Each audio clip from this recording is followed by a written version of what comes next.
The nation's largest school district will not allow teachers back in the classroom unless they're vaccinated. I'm David Lee Miller in New York. The details coming up. The 4 states' most watched news starts now. Well, thanks so much for joining us this evening. I'm Mike Mahoney. Supreme Court Justice Sonia Sotomayor has denied a request from a group of New York City school teachers to block the city's vaccine mandate. That means if they're not vaccinated by tomorrow, substitutes will replace them. Fox News' David Lee Miller has the details. Starting Monday, the nation's largest school district will start enforcing a vaccination mandate for all teachers and staff. New York City Mayor Bill de Blasio says around 90% of teachers have gotten one shot. Those who have not will be suspended without pay.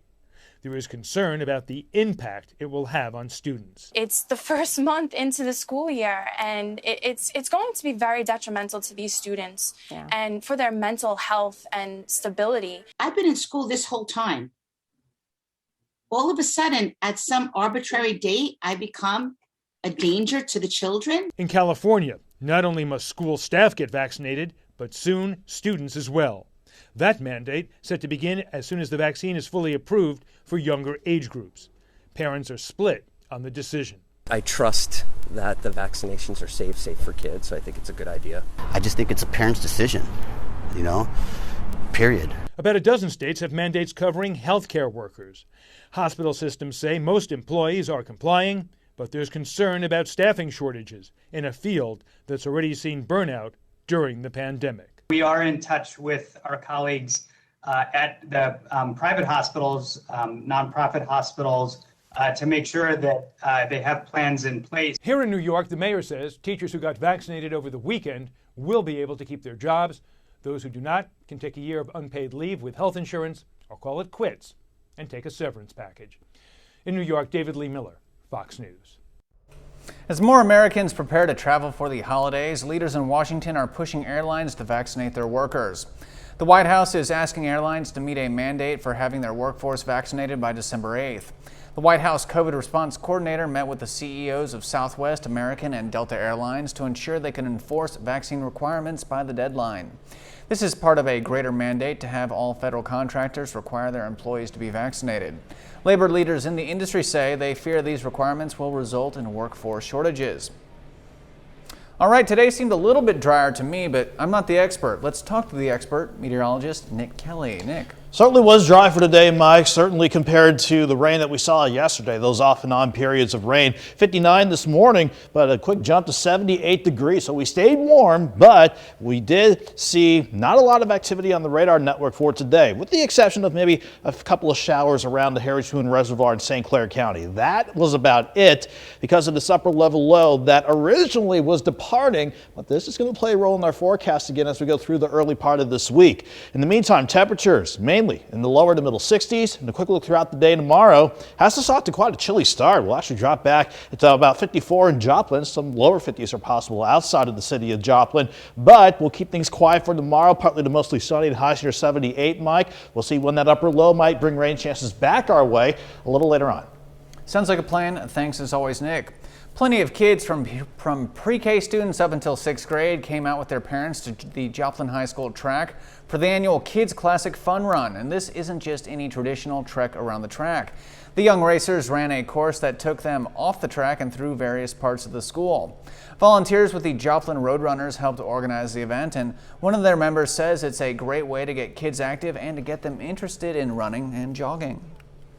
It's a event that helps kids stay active in the running community. A lot of kids nowadays, they're stuck inside, so this is a great event to get kids out here.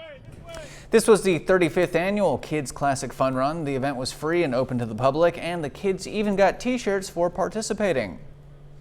Grace Community Church in Riverton held a fall festival aimed at bringing their community together today. There were inflatables, hay rides, pumpkin painting, face painting, and a number of outdoor games and even activities. Some folks even got to check out animals. Despite all the fun involved, there's one thing that stood out as the most important part of the festival. With COVID and the isolation and it's just people are really needing community a lot. And it's in the name of our church. We're a Grace Community Church for a reason. And so we really highly value the idea of community and being with one another and sharing lives. So for us, it's really important. And the church has been getting the community together for just over a decade now. Cotty College in Nevada hosted its 12th annual Multicultural Festival today. The event highlighted a number of world cultures and celebrated diversity.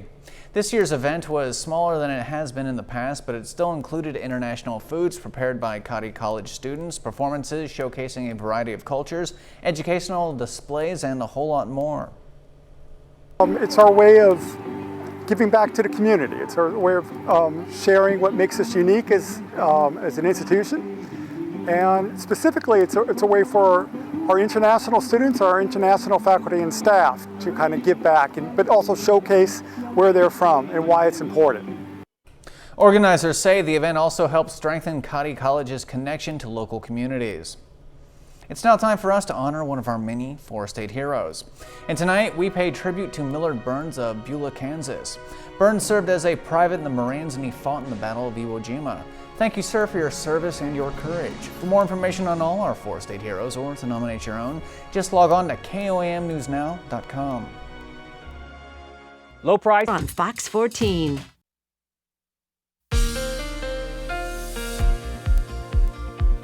Today, our skies certainly were a lot quieter compared to the time lapse that we saw from yesterday out of Indigo Sky Casino Resort outside of Seneca, Missouri. If you remember, we were still dealing with the stubborn upper level wave, and not to mention a slow moving cold front that was working in from west to east. And you can see how it started out with rain in the morning.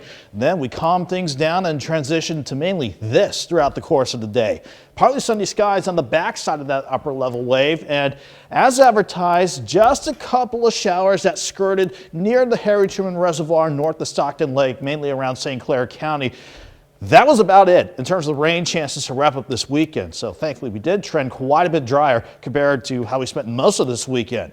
Fortunately, I have us warm and feeling like fall to start the week out, but I do see rain chances wanting to return Tuesday and Wednesday, and even though they'll clear out as we head toward the weekend, unfortunately a little taste of summer does want to return by the time we get into the weekend ahead of us. In the meantime though, 7th range line, we're looking good from the east side of Joplin, 64 degrees with the calm breeze, and the humidity starting to climb back up at 90%, so I would not be surprised if we see a few areas of fog as we go through the overnight hours. Should be patchy, shouldn't get too dense, but something we'll still watch. Lower in the middle 60s across much of the area, but you can already see Parsons already sneaking back to about 58 degrees already. That's generally where we're going to go, eventually into the lower to middle 50s as we go throughout the course of the night. Not much to show here across our part of the area, but any rain close to the region today was confined to the St. Louis area, still on the backside of that wave. But we're finally on the backside of this cold front at the very least, so high pressure is doing its best to keep us quiet as we get the new work week and school week underway tomorrow. But here's that upper level low. That's what gave areas around the Harry Truman Reservoir and Stockton Lake a couple showers today, but this still wants to play a role in our forecast before we see the jet stream really start heading back our way, along with some late summer heat once again. But for this evening though, for the rest of it at least, and going into Monday morning, I wouldn't be surprised if we have a band of cloud cover roll in for some of us going into tomorrow morning, but there is nothing else underneath those clouds. So maybe partly sunny skies during the morning, and then we're going to transition to mostly sunny skies as we go through the rest of our Monday afternoon. So we'll have that result in lows in the mid-50s in the morning, 74 by noon, and the future track here not too far off with temperatures mainly around 78 for tomorrow afternoon. But as we head toward Tuesday, we'll start a bit chilly with lows back in the mid-50s. But then you can see the cloud cover and even a couple of showers and maybe a couple of storms wanting to pick back up Tuesday afternoon. That's because this upper level low gets cut off from the jet, drifts over the Memphis area in Tennessee. As long as it's still nearby, that's what's going to keep some rain chances in the forecast. I think the best shot looks to be on Wednesday, but then the jet stream grabs the low, pushes it to the north, so it will dry out certainly by the weekend. But look at this upper ridge wanting to build back in. So we unfortunately had to adjust the numbers upward, like it or not, as we head toward the weekend. Let's go 78 tomorrow, 74 Tuesday, 76 on Wednesday. It's nice that the slight rain chances we'll have will keep those temperatures in check. But then, Mike, we're back to 80 on Thursday, 88 on Friday, and potentially highs near 92 on Saturday. You know, I'm glad that the umbrella weather is finally here after such a hot summer, but what do you think about this weekend? Is that the last time we go into the 90s in 2021? I'm certainly hoping so, but once Doug and I get a better handle of the pattern, hopefully we'll have a more definitive answer I'm hoping yes. I'm hoping we're done with the summer heat. You and I are in full agreement. Thank you so much, Nick Kelly. All right, right after this short break, we are taking a look at the infrastructure impasse over in our nation's capital. But President Biden remains optimistic and says he has faith in his ambitious spending proposals. He thinks they can cross the finish line. Details are coming right up. Here on Fox 14. Welcome back. President Biden says he believes his two big spending proposals will both be passed, even as the legislation is meeting with opposition from not only Republicans, but also lawmakers within his own party. Fox News' Mark Meredith has the latest. President Biden says he remains confident that eventually Democrats are going to get on the same page and pass two massive spending bills. But of course, the big question right now this weekend is, when will that get done? On Friday, the president had a chance to go up to Capitol Hill to encourage lawmakers to keep negotiating. But the party is ending this week's split between moderates and progressives. Come on, man. Two key senators say they cannot support the massive spending that some of these progressives want. They want $3.5 trillion. Moderates saying that's too much money, it could crush the economy. But progressives say they're not going to vote on that bipartisan infrastructure deal unless there's a deal on the other bill. The president says, though delays, while they are frustrating, they're also understandable. I'm a realist. I was a senator a long time. I know how legislation gets done. There is no reason why both these bills couldn't pass independently, except that they're not the votes to do it that way. House Speaker Nancy Pelosi insists both measures are far from doomed. She sent a letter to her members on Saturday insisting negotiations are ongoing and that Democrats will and must pass both bills soon. But some Democrats are warning the longer this drags on, the more Democrats could potentially let voters down. Among those who've been speaking out this weekend is Arizona Senator Kyrsten Sinema, who's blasting Democratic leaders in the House. She said in a statement, the failure of the House to hold a vote on the Infrastructure Investment and Jobs Act is inexcusable and deeply disappointing for communities across our country. So the president is spending the rest of his weekend up in Wilmington, Delaware, his home there, but the White House says he's still working the phones, reaching out to different House and Senate members eager to make a deal happen. And we've learned that the president is planning to hit the road, ready to stump for some of these proposals in coming days, but the White House has yet to say where he may be going or when a final deal may be reached. At the White House, Mark Meredith, Fox News. President Biden signed protections for some federal workers this weekend. The president put pen to paper on a temporary extension of the Highway Trust Fund, ensuring 3,700 federal employees won't be furloughed after an infrastructure bill failed to pass the Senate. The extension passed by unanimous consent in the Senate early Saturday after the House approved it Friday night. The fund receives money from federal fuel taxes on gasoline and diesel fuels, as well as excise taxes. It has accounts for road and surface construction and mass transit. When we return, the Taliban takeover of Afghanistan hasn't stopped chaos in the country. A deadly bombing at the entrance of a mosque in Kabul today is the most recent attack in a series of violent incidents being blamed on ISIS-K. That story and more are next.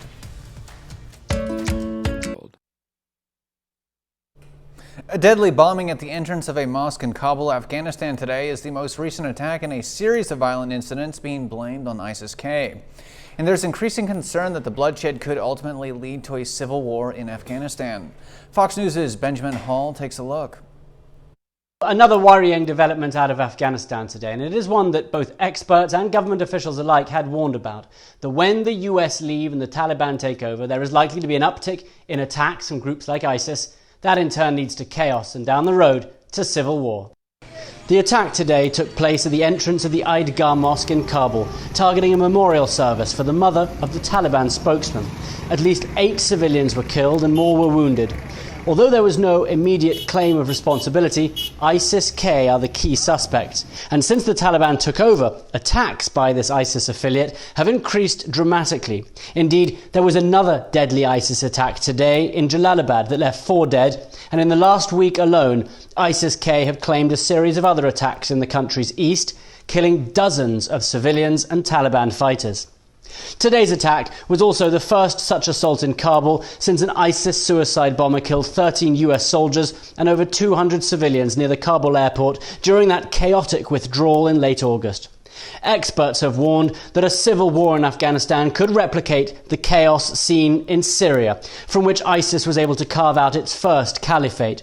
The only difference being the US had a presence in and around Syria. They do not now in or around Afghanistan.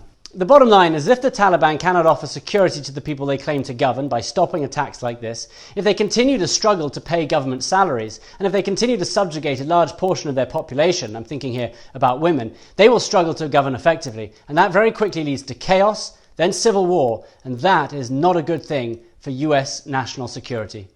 In London, Benjamin Hall, Fox News. It's been just over a month since the Taliban regained control of Afghanistan, and residents say they fear for the future of their children. They want their young to have an opportunity to receive an education, but not the kind of schooling the Taliban is expected to establish. Fox News' Trey Yanks has more from Kabul. The Taliban is trying to implement religious law and education, and with Afghanistan experiencing financial disaster, the future of the country is looking very dark. For me, it's very difficult because I have 2 kids. I cannot control myself. I don't know what to say. I don't know what to say to find my husband. If I cannot find my husband, I don't know the future of my 2 kids. There are no jobs and there is no money. Hasina lost her husband when a suicide bomber targeted Kabul's airport last month. She's now trying to take care of her kids and get them a proper education, something that will be difficult under Taliban rule. The best path to invest in our children is to educate our children first. We can provide tanks, we can provide guns. Why we cannot provide the pen for their child? With the Taliban in control, religion will play an integral role in education, and it could have long-lasting effects on the future generations in Afghanistan. Most Taliban fighters studied in religious madrasas in Pakistan and Afghanistan. The group now wants to widely teach their strict interpretation of Sharia law. This commander from Logar province was in charge of a unit that included suicide bombers, roadside bomb makers, and combat fighters. He says the Taliban fought too hard not to have their laws put into practice. For the last 40 years, we did not fight for personal reasons, not for power. We fought for the sake of God. We want Islamic rules in this country and to have a peaceful life. To give you a sense of how radical these Taliban fighters are, we spoke with a group earlier this week who said they all signed up to be suicide bombers. They added, unfortunately, their names were not picked. In Kabul, Trey Yanks, Fox News. When we return, an offshore oil spill is threatening beaches in Southern California. And you'll learn what's being done to keep residents safe during this environmental disaster right after this short break. Don't go anywhere. Nominate your States Amputee Network. Cleanup continues following a 126,000-gallon oil spill off the coast of Southern California. The spill is affecting a stretch of almost 6 nautical miles from Huntington Beach to southeast to Newport Beach. The spill emanated from a facility operated by Beta Offshore, a subsidiary of Houston-based Amplify Energy Corporation. The president and CEO of Amplify says the company has divers at the potential source site to investigate what may have caused the spill. Health officials closed access to Huntington Beach on Saturday night and are advising locals not to swim, surf, or exercise in affected beach areas. Well, stay right there. We have got a lot more news headed your way, as well as another look at your weather with meteorologist Nick Kelly and your KOAM Sports Report with Danny Terzer. That's all coming up right here on your KOAM News at 9 on Fox 14. And still to come, the Georgia Bureau of Investigation is trying to determine what led to a fatal officer-involved shooting this weekend in a gas station parking lot. That story and more are next. Hi, welcome. Welcome back to your News at 9. The unrelated deaths of 2 college women have sent shockwaves throughout universities across Florida. Fox News' Alexandria Hoff has details. These 2 women were both living and attending college in Florida. Both were reported missing just days apart and both met a brutal end, but police do not believe these cases are connected. Yesterday, authorities in Orange County, Florida revealed that they located the body of 19-year-old Mia Marcano. The Valencia College student was reported missing by her family on September 24th after missing a flight home to South Florida. Our hearts are broken. Everyone wanted this outcome to be different. Marcano's body was found in a wooded area near her apartment complex. On the same day she went missing, investigators discovered that a 27-year-old maintenance worker had improperly used an access key to enter her home. We are not looking for any other people. We believe pretty conclusively that Armando Caballero is responsible for this crime. Police say the victim had repeatedly rebuffed romantic advances by Caballero. He was found dead by apparent suicide. In the death of 21-year-old University of South Florida student Sheridan Wall, no potential suspects have been named. We have found a body on our property. Oh my At God. the fire station. Was it wrapped or anything, or just laying out? Nope, she just laid out on the grass. Her body was found on September 21st on a South Carolina road 10 miles down from where her burned-out car was located. Wall had been visiting the Myrtle Beach area and had planned to return to Tampa on the 19th, the day her mom reported her missing. In this case, authorities have remained tight-lipped. Wall's cause of death is still pending. In Washington, Alexandria Hoff, Fox News. An explosion that occurred early Saturday morning in Georgia causes extensive damage. A makeshift bomb went off about at 3:15 a.m. in the city of Winder. The blast caused heavy damage to both a vehicle and a home. Police believe it was connected to a domestic dispute, but that the person whose home was most damaged was not the intended target. The police and the Georgia Bureau of Investigation are looking into the explosion. As of now, no suspects have been identified. The Georgia Bureau of Investigation is trying to determine what led up to a fatal officer-involved shooting this weekend in a gas station parking lot in DeKalb County. 2 surveillance cameras captured video of the incident involving 3 officers and 1 man in the back of a patrol car. We do want to warn our viewers, some of the video you may be found disturbing. Fox News' Eric Perry takes a look. 2 different surveillance cameras shows the fatal incident involving 3 different officers and 1 man who appeared to be in the back of a patrol car. That video shows those officers continuing to fire as they back up toward these pumps. We do want to warn you, the video we're about to show you might be disturbing for some. Exclusive video from an officer-involved shooting Saturday in the parking lot of this Shell gas station shows the moments several officers fired their guns at a man who appears to be in the back of their patrol car. They keep firing for almost a minute and a half, and that is a lot of time to fire. One guy was inside the police car. According to DeKalb police, officers got a call of a suspicious man later identified as 33-year-old Christian Smith walking on I-20. DeKalb police say officers brought the man to this gas station parking lot on Candler Road near South DeKalb Mall, where Smith pulled out a gun, and that's what prompted officers to fire their weapons, killing the man. In a later statement, the GBI says officers took Smith to the gas station, then later learned he had an active warrant for his arrest. According to this account of the story, during the process of arresting Smith, officers discharged their weapon, shooting Smith. They go on to report a gun was later located by Smith's body. Take a look at this video. You can see the moment the police car pulled in and later an officer went inside. The gas station manager says they got water for that person inside the car. She went over there. I saw her opening the back door, give him the water, and all of a sudden firing started. From both angles, you can see what looks like the 2 officers firing at the back of the patrol car and a third pointing their gun. As the GBI continued their investigation, you could see bullet holes all over the patrol car before it was towed away. This man tells me this is the second shooting within 24 hours. Just day before this shooting happened, somebody got shot in that parking lot, the other parking lot next to the big man package. 2 days, 2 things. Officials say no officers were injured in this shooting. I did reach out to both the GBI and DeKalb County Police about the 2 different narratives. Neither offered clarification. However, DeKalb County Police did say they are conducting an internal investigation. We'll be right back with meteorologist Nick Kelly and another look at your weather. And later in the show, hundreds of rallies across the country Saturday for the 5th year of the Women's March. I'm Alexandria Hoff. More on that story coming up. This October at Downstreet, you could win it.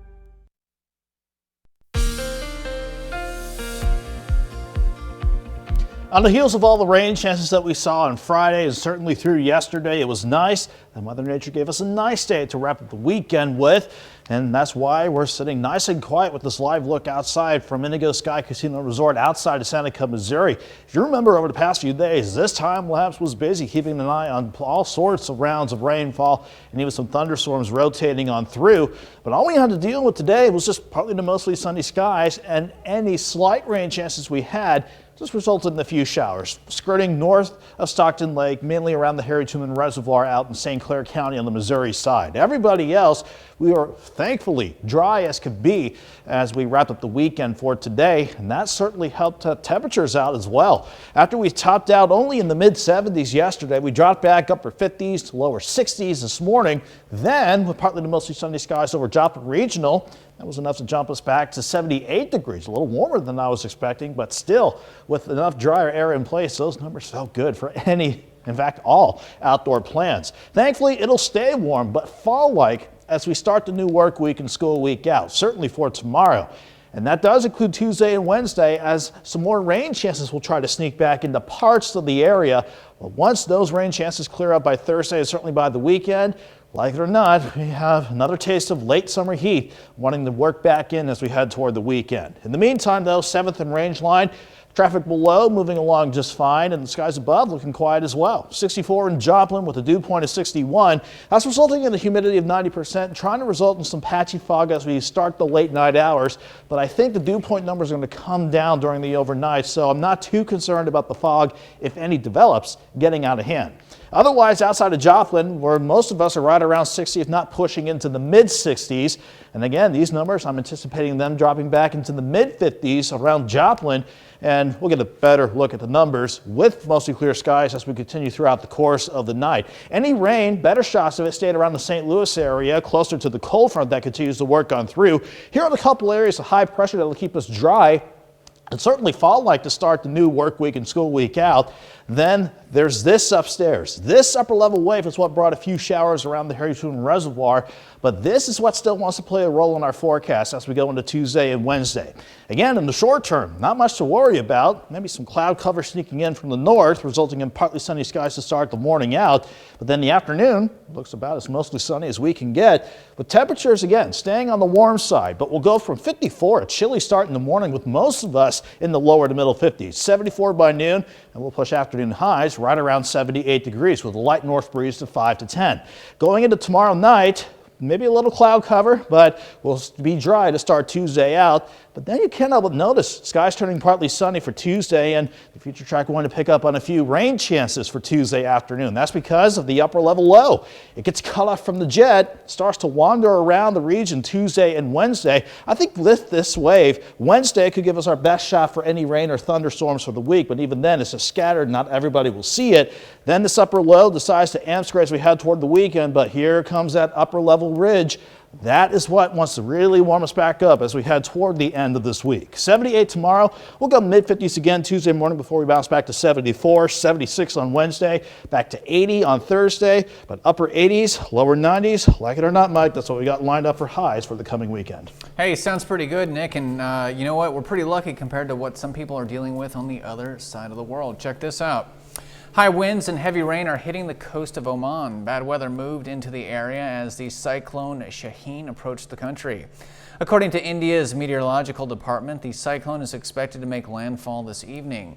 Forecasters are expecting the cyclone to bring wind gusts of 68 miles per hour, though they expect it to weaken significantly after it reaches land. All right, stay tuned, sports fans. We will be right back with Danny Terzer and your KOAM News at 9 Sports Report. And Danny's got a ton of fun stuff headed your way, including highlights from today's Chiefs victory over the Philadelphia Eagles. That's coming right up. Well, the government.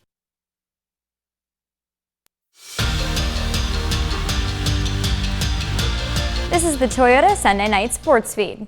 The Kansas City Chiefs aim to stop a 2-game skid today on the road against the Philadelphia Eagles. A win would get the Chiefs back to 500, Kansas City trailing by a field goal. Patrick Mahomes tosses it to Clyde Edwards-Helaire, pushing his way into the end zone.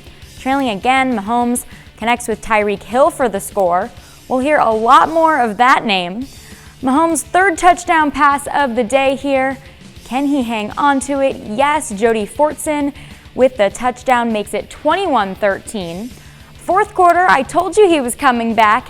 Hill dives in for his second TD, and then Mahomes goes back to Hill here, a 44-yard connection. That ties him for fourth most total receiving touchdowns in franchise history. Chiefs come out on top, 42-30. And Andy Reid makes history, tallying his 100th win with the Chiefs.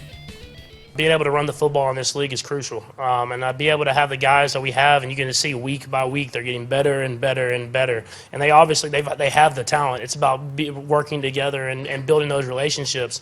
And Clyde's running the ball really well. Other guys are stepping in and running the ball really well. And I think you saw today, once you run the ball a lot, defenses will come up a little bit, and you can kind of hit them over the top. The Pittsburgh State Gorillas and Missouri Southern Lions squared off in the Miners Bowl on Saturday.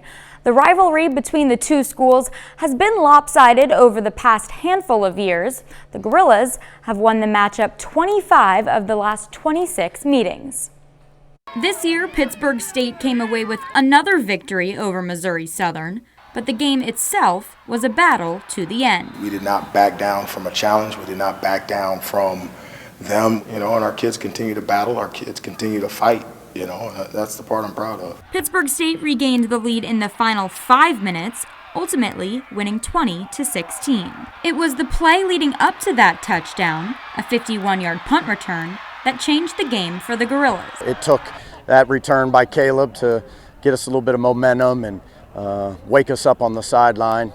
Missouri Southern struggled to find the end zone all day, settling for 3 field goals in the first 3 quarters. Man, we drove up and down the field. We had such success. I don't know what we ended up with rushing yards, but we controlled the clock. We moved the ball. We played. I thought we were more physical than them at times. And so now, man, if you turn those field goals into touchdowns, the ball game's different. The Pitt State defense put on a strong performance. They had our back all day. I mean, went down, I threw the pick, and they stopped them for the rest of the half, so until the end there. But yeah, I mean, they were huge. They kept picking us up, so very thankful for them. They certainly kept us in the football game the entire 60 minutes, and we needed them because we weren't playing very well at all on the offensive side. Still, PSU managed to get the job done. We haven't really faced adversity like that all year, so it was good to see the team come out and respond. Not happy with it, but the dub's a dub. Anytime you win in a close one, it shows just that you got grit. You have grit on your team, and you know how to win. Great teams, good teams do that. They know how to win in the end, even when you're struggling. Both teams hit the road next weekend. Pittsburgh State travels to Northwest for a big game, while Missouri Southern plays at Lincoln. Postseason baseball is right around the corner, but first, there's one more game to be played. The St. Louis Cardinals close out a series and the regular season against the Cubs today. Series is split, Cards going for the win. First inning, Tommy Edman evens up the score with a solo shot to right. Edman impressing on defense as well, makes a great sliding play for the out at first. Later in the 5th, with the Cardinals leading, Frank Schwindel doubles into the left corner. That drives in the tying run. The game gets called in the 8th due to weather. Cubs win 3-2. We'll be right back with more news.